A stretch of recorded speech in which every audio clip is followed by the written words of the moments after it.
Welcome to the Commercial Real Estate Podcast powered by First National. I am Adam Pawatic, sitting here with Aaron Cameron at the 2023 Apartment Conference. You may or may not be able to hear the noise in the background. It's mid-morning. We're just getting going. I want to thank, of course, KingSet Capital for sponsoring the video portion of this event.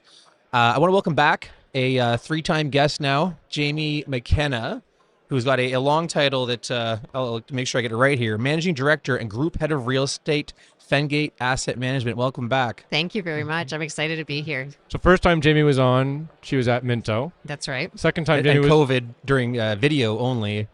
We didn't Right. see her in person. That's right. and then the second time you were on, you were a couple weeks into Fengate. Yes, you guys questioned me 3 weeks into my yeah, job. and you That's basically said, "I don't know, I'll find out." Yeah. And so hopefully now you've got more answers for us. So let's just start there. How has the last couple of years been at Fengate? I mean, it's been amazing. And of course, I'm going to say that. But I'll say first and foremost, the culture at Fengate has been just unbelievable. Since you started. Since, of course, it was 100% me. It was definitely not the 40 years of history. No, they have an unbelievable culture. And everybody kind of says that. Culture's but hard to define. It's hard to define, and it really is a feeling. But I mean, the symbol to me was when we were going through COVID and coming back to the office, we never mandated people to come back to the office, but they did anyway. And they legitimately enjoy their time together. So we actually are running out of space and still haven't mandated more than 2 days in the office. So culture for sure. And then we've been on an unbelievable growth trajectory. Like, we're supported by our client, Liuna, the pension plan. And they're very bullish on real estate. They see that connection between, the laborers, the union, as well as real estate driving employment. And so consistently have supported us with every single year. And we've actually tripled the platform in the last 4 years. So you were living in Ottawa, Yes. but it was COVID, so it really didn't matter where you were located. Is the return to office what precipitated your move to Toronto? Great question. So I am an extrovert and I was dying working from home. So I came back to Toronto pretty early. So I actually did the commute for probably 2 more years. And it was about a year ago of flight delays. I had just been fed up. I came home to my family. I said, I'm there 4 days a week. Literally 4 days a week. I don't even need to necessarily be there 4 days a week. And we made the But decision. you wanted to. I wanted to. And I actually really enjoy my team. I love my job. And our business is all in Ontario or in Toronto largely. And so we made the decision and we bought. And it takes a while. And we moved in July 1st. My son started his new school last week. He's away at camp this week. And mommy's missing him. Of course. And my husband's just along for the ride. So coming to the apartment conference was a different experience this year than others. Yes. Yeah. It's. Just jump on Avenue Road and boot down. Or It- take the subway? I may have gotten dropped off at this morning because I was wearing high heels and I didn't want to walk the block to the subway. But normally I promote transit because it's good for the environment. I have sensible shoes on. I took the subway this morning, so Okay, it was, yeah. So let's talk about Fengate. I mean, we're here at the apartment conference. So obviously it's not the only asset class you're in, but maybe we can start with that one. And what are you looking to do with the book? Buying, selling? What's the internal conversation? Well, one of the things we've built up over the last 4 or 5 years has been a big pipeline of residential. So we have 15,000 residential units in our pipeline. We're hoping at least a third of those will become apartments. So that pipeline, if we don't invest another dollar, will take us for the next 10 years. So we actually launched an open-ended multifamily apartment fund last year. We seeded it with 3 assets, and then that will become the vehicle that we'll be able to sell the completed developments into. So we're planning to hold on and grow that vehicle. In the next 5 years, it'll be probably about 2,500 units. We like new build. We're not buying IPP. We're not looking to do turnovers. We're really looking to buy low capital intensive new build that cash flows for us. What our experience has been, though, looking at the 15,000 units, a lot of the sites aren't defined yet. We know how much we can build, but not necessarily what we build. And we're pivoting some condo projects to rental, which is probably the first time in my career I've ever said that. Why? Well, anything that's relatively recent or is going to go into the ground soon, it lets us skip over pre-sales. So right now, nobody wants to be selling. We don't know that we're going to want to be selling in the next 18 months. So if we can skip over that period of time and lease up is in 2 years from now, we can see the rental growth. We see all the fundamentals. We're hoping rates peter off at least, if not come down. It just gets us over this period of time, but still lets us continue to work and push dirt and build our projects. The 15,000 units, are those all going to be built? Yes. Okay, Yeah. that's a robust pipeline then, yes. It's a very robust Yeah. pipeline. We keep trying to figure out where we rank in terms of pipeline. We're all competitive in this industry, but it's definitely grown. To make that math work for the apartments, because we're at the apartment conference talking to a lot of developers and apartment owners, and it's challenging right now to figure out if it even makes sense to put shovel in the ground, even on apartments, save and accept the benefit of not having to go to sales. Do you have to take a 10, 15-year IRR calculation? Like, what's that math look like to kind of talk yourself into, okay, this makes sense, even though today it may not spec out? You do have to take a long-term view. It's not 15 years, but we kind of look at it at that 3-year development period. Then we look at it on a 10-year basis because we want to make sure there's an initial development transaction, and then there's sort of the 7 to 10 year of income transaction. But we're conservative. Like we buy our land well. We maximize the density that we can get on it. So we average down our land costs. We're conservative with cap rates. But I think for us, what makes it work is we're really bullish on rental rates. And we look at rental rates a little bit differently. Like, of course, you look at cap and you look at the price per square foot and you look at your competitors, but we're looking at affordability more and more. So we look at the node that we're going to build in and we assess what's the average income in the node, and then what is sort of 30 to 40% of that income, and then what does that translate into rents? And you typically get a higher number than you expect. Let's go to affordability while we're here. Yeah, we might as well. If you're bullish on rents, it means you're probably not bullish on affordability, right? Is that the counterpoint? Let me say this because I found this really interesting. Mark Kenny was on here yesterday, and for listeners, you hopefully have heard it now, depending on rollout. If you haven't heard it yet, go and find the Mark Kenny episode, or it's coming soon. Or wait for it, yeah. And he was talking about, he was challenged with the definition of affordability because he said, my most affordable building is my most expensive because the average income in that building is the highest, and therefore the proportion of rents is actually the lowest, so it's the most affordable. That's not wrong. It's a bit of a stretch, but how do you kind of define affordability when you're talking about it within your team? So I probably could do ditto with Mark. I don't think any of us know how to. I think we use affordability too broadly.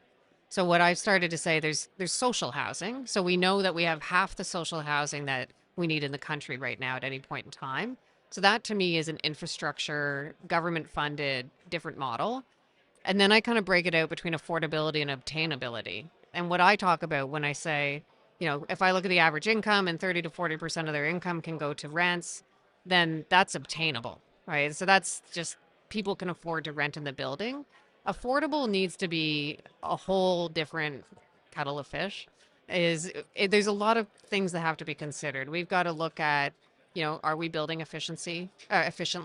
What kind of tax incentives are we getting? We need certainty around financing, finance costing, duration of financing, and then are the government funded programs for the individuals going to the right place? Like, although there's literally 10 factors that you could look at to drive an affordability initiative. But to me, if you're talking about affordability, you're sort of 20 to 30% below average rents. But you can only get there with pulling a bunch of different levers. And we're talking HST is the hot topic. Is the federal government going to give relief to developers on HST assessments? Aaron asked a question yesterday, but I'll repeat it. If you did remove HST from your budget, how much of a game changer is it for viability of a project? So it's significant. A few of us have run numbers. It could be over 100 basis points on the IRR. So it's material. But then the question is, are they going to do it as a deferral versus a permanent permanent elimination of HST? As a deferral, it's hard for a group like us because we're moving between funds, our investor base changes. Hard for a group like you, us as lenders. Hard for finance. We'll just include it in the budget. If it's a deferral, it's not actually gone. Exactly. You pay it later, but I still have to include it in the budget, and therefore your financing's not changed. And it ranks ahead of our mortgages, so it's a risk we have to manage. So it really so it actually makes no difference if it's deferred. Exactly. The only people it makes a difference for are going to be, private investors that are going to hold it for 30 years that aren't as reliant on maybe leverage, but permanent reduction or elimination of the tax is meaningful. Even if it's temporary elimination, like we're just not gonna. If you build in the next 5 years, you don't owe it, right? Like that's fine. So then I just know I've got this start and end date from a lending perspective of what to include in the budget and what not to. I think anyway. Let's see how it manifests itself. Who knows what it will look like. But the conversation around that has 10x'd in the last 3 or 4 months in terms of how often you're hearing it, and hopefully getting into the right ears for people that can make it happen. I know. I'm wondering if we're just saying it because we want it to happen, but no, Yeah. I'm actually very positive. There's been a really good, productive discussion at the federal level. RealPAC has been driving it, and I think there's a desire to make it easier because there's acknowledgement that we're stuck in a lot of cases. Do you worry about the opposite side? Vacancy control, anything like that? It's No, it was interesting. The morning panel talked about it different based on provinces, and they joked how the prairies were the most conservative or red states, as they would call it, in the sense that there's no rental control. But I haven't heard anything. That said, I think when election time comes up, that's when it'll be whether the NDP talks about vacancy decontrol. We're pretty reliant on, especially being a new build strategy, that the rental control stays the way it is. Let's stay on the fundamentals. It's an interesting discussion, just for the listeners, and then we'll kind of talk about price discovery and some other things a little bit later. The fundamentals of apartment buildings is really interesting. I just ran into an old client of ours who's kind of most of his, I'd say he owns 1,000 units, so small in comparison. All sort of 60s, 70s built. He's kind of acquired them all over time. He's really not in growth mode, doesn't develop, and he's just smiling. Like everything's great for him, right? It's wonderful world out there. Like interest rates, yeah, it's a minor nuisance, but that's it. Like the fundamentals are fantastic. Yet, there's so much noise about what's transpiring in the Canadian context of affordability and housing risk, and there's so much money out there too, sitting at the same time not doing anything. The dry powder conversation. So I'm curious what your perception is, where you sit about. Are you waiting for more opportunities? Are you just saying, no, we got to plow through anyway? Like how do those conversations take place in that boardroom? Well, the social liberal in me is concerned about what's going to happen when we think forward, that all of us are putting our pens down or we're not investing right now, and you roll that out 3 to 5 years. I think we have an affordability, not just affordability gap. Well, we're in a crisis already, Exactly. and then we're all sitting here talking about how we can't build anymore. Well, that's it. And so I think, if I think about this, taking away my hat as a developer and investor, that concerns me very much so. I think we are underestimating the crisis that's in front of us in the next 5 years. At the same time, you're going to have, you guys would know the stats, more than 50% of mortgages are going to come up for renewal, coming off 1, 2, 3%. So I think we have a tsunami coming in front of us in the next 5 years. But park my social liberal and I put on my investment hat. We haven't done any acquisitions this year. Last year when we saw rates increasing, so we have rates increasing, we have construction costs increasing, labor costs increasing. Labor productivity going down. Exactly. So all these things, and uncertainty really where people want to live and work. We said, it's not so much we don't want to invest anymore, but let's look at the giant portfolio that we've accumulated. I mean, you've heard the numbers, it's significant, and make sure we've shored up our balance sheet across the board. And the last year, we have just been working on, making sure we deleverage where we should deleverage, making sure. Whoa. I know. Don't worry. We'll come back when. That's Yeah, a they'll fringe come back theory. to the unsecured market. Yeah. Though, Yeah, exactly. Well, it's been land actually. Okay. Yeah. So Oh, most of our land we've delevered as well. So, because just the cost of holding it. But all that to say is we've just focused on balance sheet protection. Making sure we have execution plans on all our projects. Make sure that we time our projects properly. Make sure we have the right partners at the table. And we are just waiting until we can figure out how we can buy in this market, because the disconnect between buyers and sellers right now is material. Are your apartment positions increasing dramatically, which Yeah. of course is going to impact your asset mix, but are you actively looking to change your mix for the other 3 asset classes? So I would say I'm going to take that from 2 levels. One is what we're looking to do is increase our allocation to core, because when I first started and before that, we were dominantly development. So we will continue to do as much development as we did before, but we're offsetting it by accumulating these core portfolios. We will continue to grow apartments. Retirement is the other asset class, and we have seasons. So that we're sort of holding firm right now. As the market comes back, we'll add here and there. increasing industrial. So we have 5 million square feet of industrial in the pipeline. So using that to offset some of our office exposure. How big is your office exposure? Not very big. So you're sleeping okay at night then? Yeah, we have a series of suburban assets, and they perform. They're Yeah. okay. They're cash flowing. They're sort of 80 to 90% occupied, but not looking to increase my office exposure for everybody listening to this right now. I bet you got a flood of calls Yeah, if so. Well, you got a 15,000 unit pipeline on apartments. Like that's got to keep you pretty busy. Well, resource have intensive as well. It is. We partner with a lot of developers, so we have a stable of great developers that we trust and we've worked with for many years. So we're mitigating the risk by spreading the business across, and then we have our own in-house development, so that's helped a lot. Do you expect screaming deals to come along in any of the asset classes? The bid-ask gap, shifts to something where you could actually get deals done? Well, that's it. Like for us, like we continue to look at transactions and the expectations of the vendors, especially you look at just cap rates. We can't justify those cap rates today. They're 100 and to 150 basis points below what financing costs are going to be. So I think the reality is most vendors are staying on the sidelines. If they happen to have come to a transaction, great. The question is whether there's going to be distress in the market. And I think it's going to come down to how quickly rates start to pull back, and that'll if they pull back. Exactly. Let's get to rail deck. Okay. So out of the 15,000, there's one. I think one of the more newsworthy is the land that you've kind of acquired, and you're in the process of submitting for zoning. Yeah. Maybe just discuss. We'll give the background on if anybody who's not seen that in the news, what it is, because it's super what is interesting. it? What's the Yeah. size? Yeah, just talk about the project. So It's very cool. We call it the Hudson Yards of Toronto. So we actually bought into the project back in 2001 on a 50% basis, and then we took 2001. So 2021. Okay, thank you. You can tell I'm Yes, old. Yeah. I was thinking, wow, what I was foresight. graduating university and I bought air rights. Yeah. No.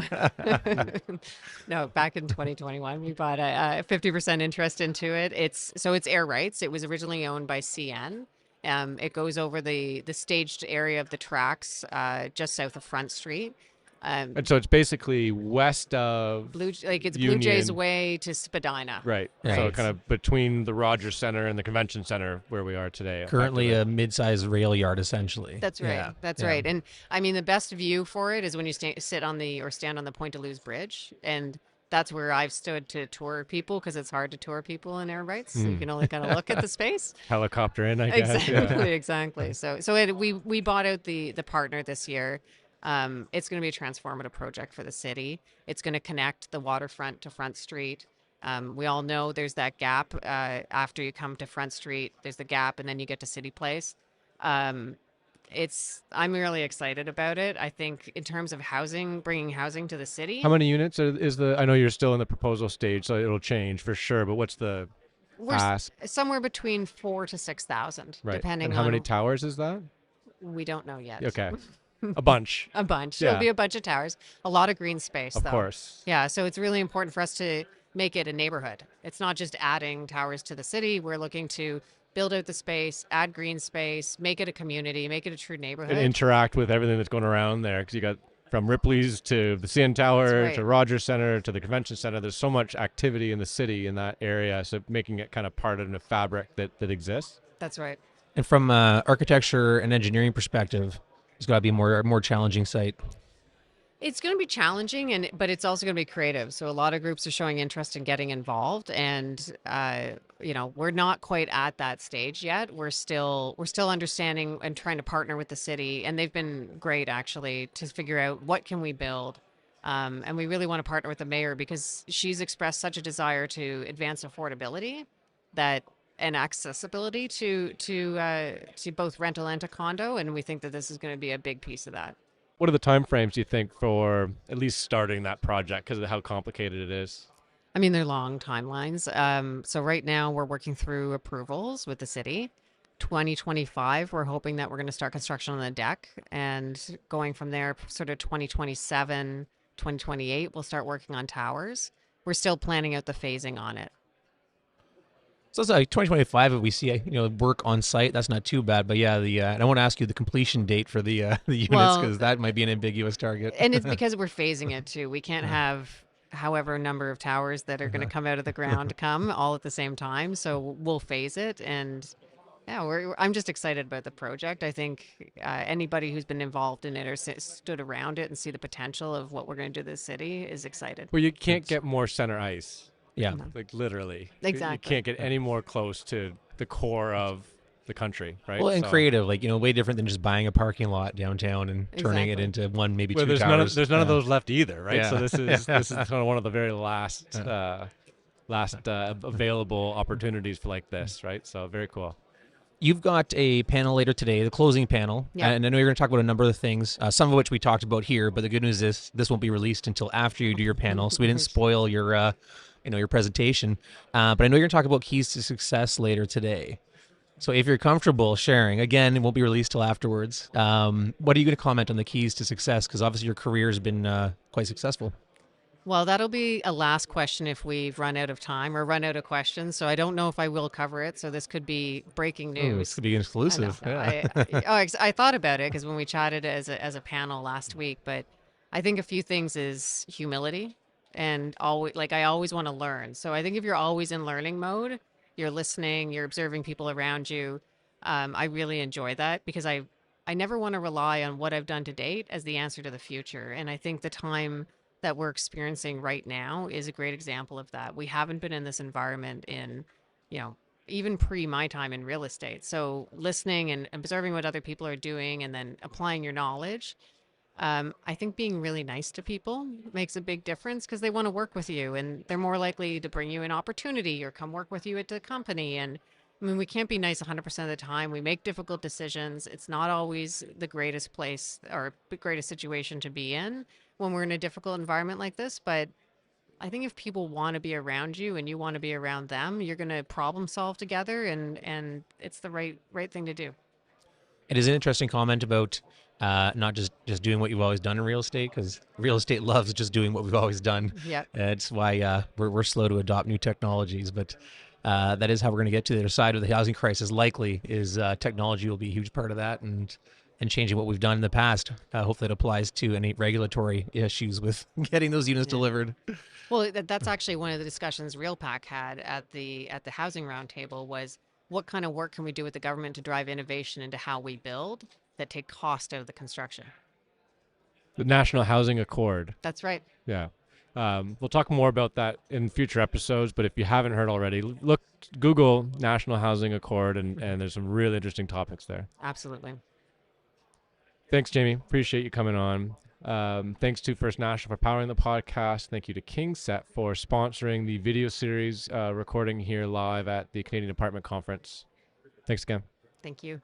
Get your fourth appearance on the calendar now.